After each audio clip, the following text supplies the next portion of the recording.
প্রিয় বন্ধুরা, কিছুদিন আগে একটা অগ্নিকাণ্ড দুর্ঘটনা ঘটে। এই নলডাঙ্গা অগ্রণী ব্যাংকের সামনে একটা অগ্নিকাণ্ড দুর্ঘটনা ঘটে, তাতে ক্ষতিগ্রস্ত হয় এখানে 4 থেকে 5টা দোকান ক্ষতিগ্রস্ত হয়।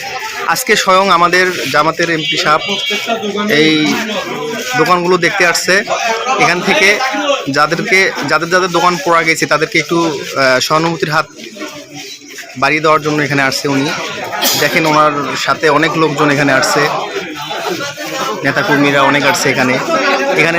4 থেকে 5টা দোকানে অগ্নিকাণ্ড ঘটে। কেউ বলতে পারবে না অগ্নিকাণ্ডটা কীভাবে ঘটে। হয়তোবা আপনারা আগে দেখছেন,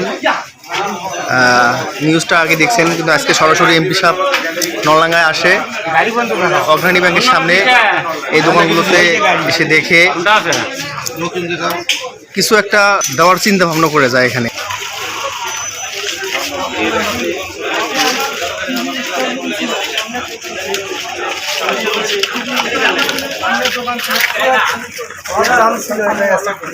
আমার লাইফে যাই আছে সব এখানে ছিল, সব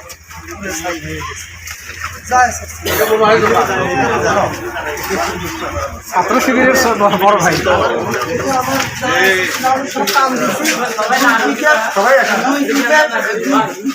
নিয়ে গেছে। এগুলো শুধু ছাই